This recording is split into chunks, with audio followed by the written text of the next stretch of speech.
Attached bathroom बोला है ना, अटैच्ड बाथरूम बोला है ना।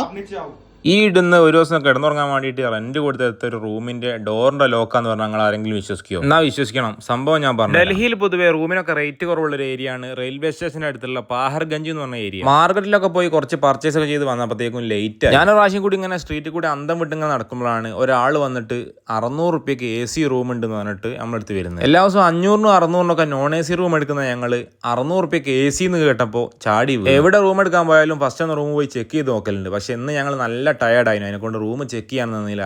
റൂം എന്ന് പറഞ്ഞപ്പോൾ ഞങ്ങൾ അങ്ങോട്ട് വിശ്വസിച്ച് പോയി. എന്തായാലും ഞങ്ങൾ റൂം എടുത്ത് മുകളിൽ കയറി റൂമിന്റെ അകത്ത് കയറി നോക്കിയപ്പോഴാണ് റൂമിന്റെ അവസ്ഥ എങ്ങനെയാണെന്നുള്ളത് മനസ്സിലായി. പിന്നെ ഈ ഒരു സാധനം വർക്ക് ചെയ്യുന്നുണ്ടല്ലോ എന്നുള്ള ഒരു ആശ്വാസത്തിൽ റൂമിന്റെ ബാക്കി എല്ലാ കുറവുകളും ഞങ്ങൾ അങ്ങോട്ട് ക്ഷമിച്ചു. പക്ഷെ ശരിക്കുള്ള പ്രശ്നം ഇനിയാണ് തുടങ്ങുന്നത്. പ്രശ്നം എന്താണെന്ന് വെച്ചാൽ കുറച്ചു നേരം നമ്മളെ റൂമിൽ ഇങ്ങനെ കിടന്ന് പിന്നെ ബാത്റൂമിൽ പോയി നോക്കിയപ്പോൾ ഒരു തുള്ളി വെള്ളമല്ല അതിൽ. ആദ്യം വെള്ളമില്ലാന്ന് താഴെ പോയി പറഞ്ഞു, അതുപോലെ മോട്ടർ ഇട്ടെന്ന് പറഞ്ഞു. പിന്നെ എത്ര വെയിറ്റ് ചെയ്തിട്ടും വെള്ളം വരുന്നില്ല. കുറച്ച് കഴിഞ്ഞപ്പോൾ ഞാൻ താഴത്ത് പോയി പറഞ്ഞു ഒന്നെങ്കിൽ വെള്ളമുള്ള റൂമിലേക്ക് മാറ്റി തരണം, അതല്ലെങ്കിൽ ഞങ്ങളെ പൈസ റിട്ടേൺ തരണം എന്ന്. ഇത് രണ്ടും കഴിയില്ല എന്നാണ് അവർ പറയുന്നത്.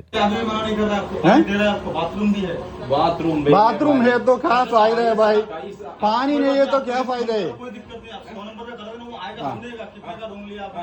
क्या हुआ नहीं हुआ, मैं हर चीज पे एग्री कर रहा हूँ, आपको रूम दे रहा हूँ, बाथरूम दे रहा हूँ, मैं आपके लिए 2 रूम यूज कर रहा हूँ, आपके 2 रूम। ഇവർ പറയുന്നത് എന്താണെന്ന് വെച്ചാൽ ഒന്നെങ്കിൽ ചെക്കൗട്ട് ചെയ്ത് പോവുക, പൈസ ഒന്നും റിട്ടേൺ തരൂല, അല്ലെങ്കിൽ നമുക്ക് തന്ന റൂമിൽ തന്നെ താമസിക്കുക, താഴെ ഒരു ബാത്റൂം ഉണ്ട് അത് ഉപയോഗിച്ചോളി എന്നാണ് അവർ പറയുന്നത്. അത് തന്നെ ലാസ്റ്റ് അടി ഉണ്ടാക്കിയതിന് ശേഷമാണ് അവർ പറഞ്ഞത്. ആദ്യം നമ്മൾ വീഡിയോ എടുക്കാൻ തുടങ്ങിയ പോലും ഫോണൊന്നും തട്ടിപ്പറിച്ച് നോക്കിയെങ്കിലും അവസാനം അവർക്ക് തോന്നി ഞങ്ങളെടുത്ത പോലെ ഒരു കളി നടക്കൂല. അല്ലെങ്കിൽ തന്നെ 2 കഷ്ണം ഇന്ത്യയെ അറിയുള്ളൂ. അതിൽ ചീത്തയും കൂടി പറയാന്ന് പറഞ്ഞാൽ ഭയങ്കര ടാസ്ക് ആണ്. അതും രാത്രി 12:30 മണിക്ക്. നമ്മളതിൽ സ്റ്റോക്കുള്ള ഹിന്ദിയൊക്കെ തീർന്നു. പിന്നെ മലയാളത്തിലായി ചീത്ത അറിയല്.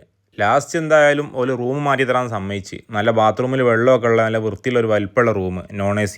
കുറച്ച് പൈസ റിട്ടേൺ തരാമെന്നും പറഞ്ഞു. ഒരു ദിവസം രാത്രി ആകുന്നതിന് മുമ്പ് ആരെങ്കിലും അതിനെ പറ്റിച്ച് പൈസ ഉണ്ടാക്കിയില്ലെങ്കിൽ ഇവിടെ ഉള്ളവർക്ക് ഉറക്കം വരില്ല. വല്ലാത്ത ജാതി മനുഷ്യന്മാർ തന്നെ.